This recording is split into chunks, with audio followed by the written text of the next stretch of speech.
So you're going to write a grant. You have a special project or a special plan or special need, and you need some funding for it. So you're going to write a grant. I will tell you, having written a lot of grants over the years, the most important part of the process and the most challenging part of the process is developing a proposal plan, a project plan that's going to address the funder's interest and meet the reviewer's expectations. If you can't get those two parts right, you're not getting any money. Fortunately, we can turn to AI for help with that, and that's what we're going to do here.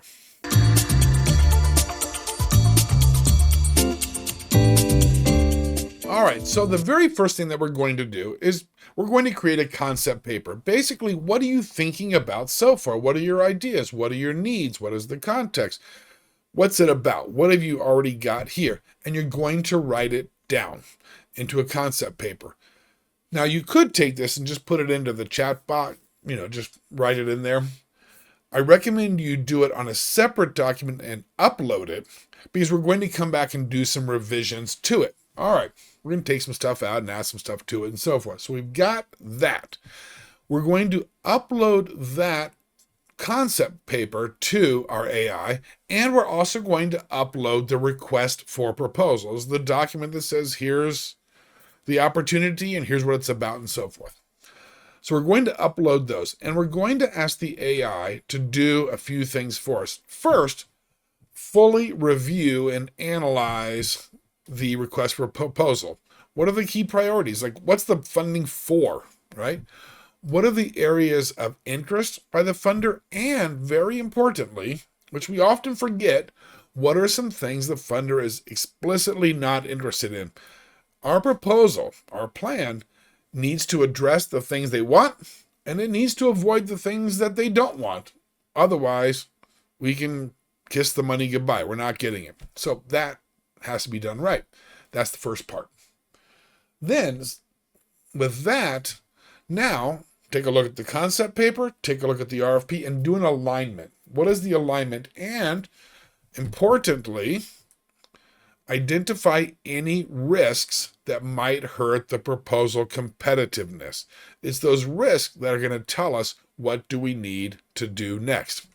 And finally, having done those two analyses, are we on the right track? Do we have a chance? Is it salvageable? Can we make it work? All right. Based on your review, do you think the concept is appropriate for this funding opportunity? We're going to turn that prompt over with the concept paper, with the request for proposals to AI, and it's going to tell us basically what do we do now. All right, so interests, non-interests here. We don't need to worry about what this content is. It's very specific to this RFP. It's the process. That's the important thing, and the type of information that the AI is providing. All right. Alignment, in this particular case, it's no good. And finally, it's not yet well suited, but it is salvageable. Okay, now that we know it's worth doing the work, let's figure out what the work actually is. Okay, so your concept would need to. And overall, here's what we're looking for. And it's all in there. All right, so that brings us to the next prompt.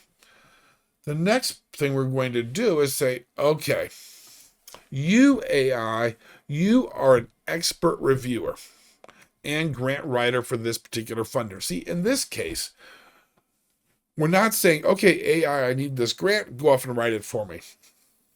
You're not getting any money if you do that.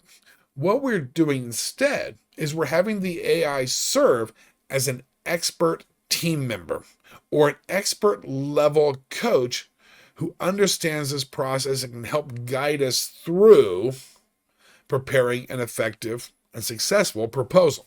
Right? So we're not turning the work over. We're using the AI as a thought partner to help us to develop a strong proposal. There's still work to do. We still have work to do. The AI is going to help us decide what the work is and how we can go about it well. All right, so you're an expert reviewer.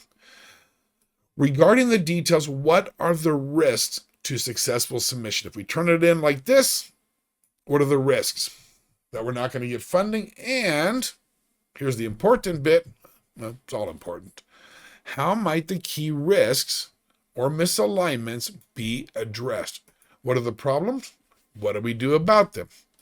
And it's going to give us some very solid feedback. I will tell you, these AI models have gotten pretty good at this.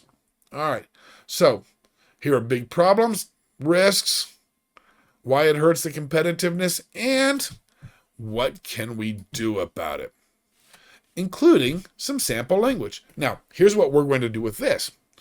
We're going to go back to our concept paper with this in mind after we think about it with our team. What do we need to take out of our concept paper? What do we need to add in? What details do we need to provide? And as you see, there's even some sample language. If we agree with the recommendation, here's some language we can add to make it work. This then all gets fed back into our concept paper for a better description of what the project is. And as you can see, now that I've done that, it's gotten quite a bit longer, which is fine. That's what we needed. All right, now, following that. Hi, David Bowman here. If you are enjoying this video and these techniques, please make sure to hit the like button and subscribe to the channel. Now, if you are a school administrator or a PD lead and you're looking for some support for your staff to make the most effective use of AI within the learning environment, feel free to give us a call or send us an email. We'd love to talk to you about how we can work together to make sure that your staff is using AI effectively to meet the learning needs of kids. Now, back to the video. We've updated our concept paper, and we're going to feed it back into the AI. And that's why we did it on a separate document, so we can make some changes and feed it back in. So, review this updated concept paper. To what degree do the changes, the revised ideas, address the weaknesses? And what recommendations do you have to make it even better? And it will come up with some. It seems like a lot of back and forth work, but remember, we're not turning over the task to AI. Go do it. We're collaborating with the AI as a team member here. Okay, so we still have some problems. Let me zip down to where it is, because that response went on for a while. Good stuff. Okay, finally, whew, there it is. All right. Degree to which it addresses the problem, so great. What improved, and remaining concerns. Now, check this out. Recommendations.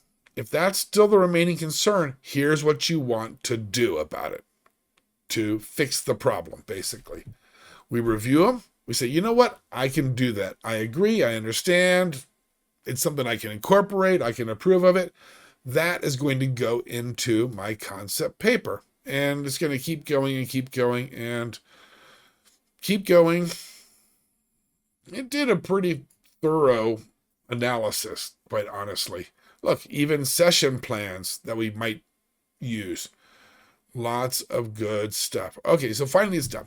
So it's come up with some suggestions, and very likely it says, hey, think about this and include that. And we come back and say, I'm not really sure what that would look like. How would I go about that? How might I state that within my project, in my proposal?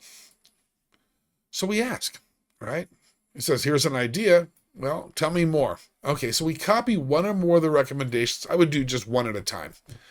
How might this look like in regard to the program implementation and reviewers' concerns? And basically, propose language to address those reviewers' concerns. And as you'll see, it's going to give us some pretty good, if I can ever get to it, ideas, what it looks like. And if we zip past, here we go. Concerns, and this is language that we can drop straight into our proposal. Now, what we're going to do with it here is we're going to drop it into our concept paper, because it all becomes part of the project description. So at some point, We're going to get the AI to help us put it all together and actually write this thing. And it's going to draw from this. So we're going to actually feed it some valuable and productive language. And at the end of the day, what we should have is a very strong program model or implementation plan, because that, more than anything else, is what helps us to get the funding. I hope you found this to be useful. Take care.